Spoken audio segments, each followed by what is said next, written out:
الفيديو ده بقى مختلف تماما وانا حبيته جدا.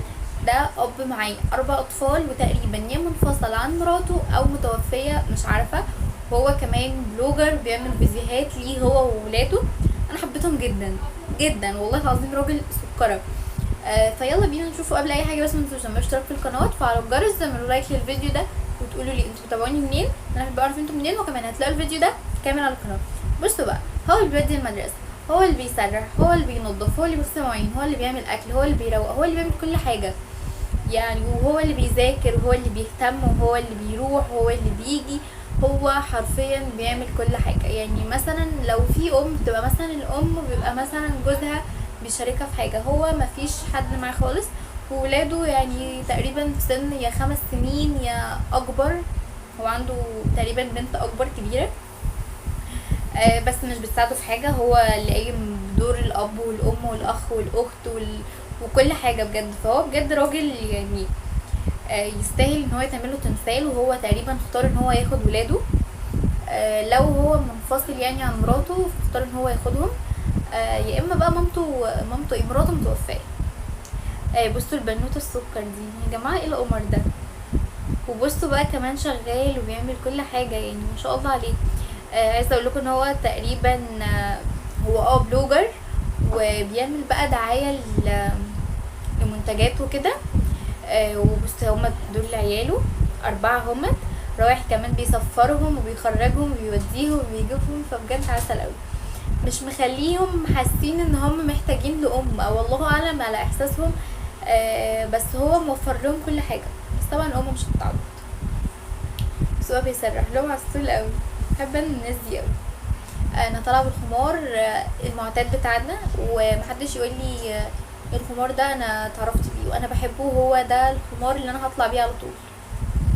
ان بجد الجو بيبقى مرهق قوي ان انا اقوم اغير والبس طقم عشان اقوم اعمل فيديو 3-4 دقايق. فاللي هو ليه بنطلع بالخمار يا جماعه؟ يعني على هدوم البيت كده حد شايف حاجه؟ انا لابسه الخمار فحبوني بالخمار.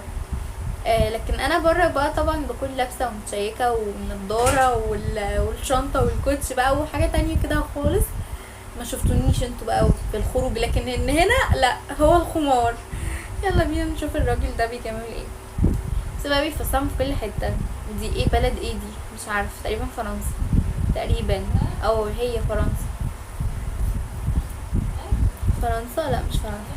وفرنسا كانوا جابوا برج ايفل بقى وكده.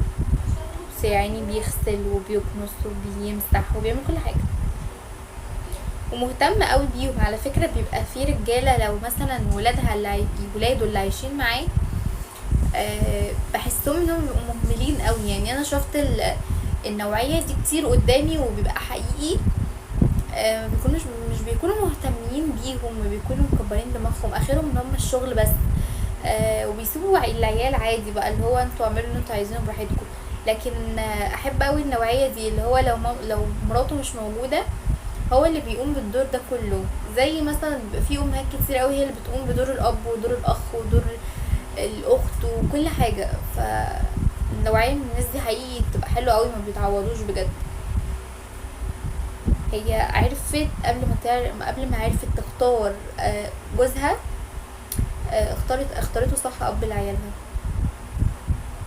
يعني نسأل الله ان نختار صح بجد. عايزين تختار صح بقى، هو ده الاختيار اللي هيكون مكمل معانا باقي حياتنا. فاحنا لازم نختار صح ودينا مستنيين. ما تستعجلوش يا جماعه. اذا كان البنات او الولاد ما تستعجلوش، ونصيبكم هيجيلكم لحد عندكم. وادعوا دايما ان ربنا يرزقكم بحد يستاهلكم ويستاهل قلبكم. وربنا فعلا هتشوفوا النتيجه دي بعدين.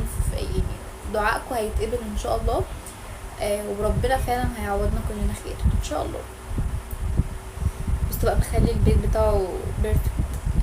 يعني راجل ايه كانوا بيقولوا ايه مش فاكراها، بس مش مهم. هو راجل شاطر جدا الصراحه يعني. الكابينه دي نفسي اعملها قوي في بيتي، بس ناس كتير خوفتني منها. وطبعا البانيو بقى قديم، بقيت حسيته ان هو موضته ادمت قوي. فحاسه ان الكابينه اجدد، بس ناس خوفتني منها اللي هو بيقولوا لي لا يعني ممكن تتخنقي فيها بقى وحبة حاجات كده اللي هو انا بخاف اصلا.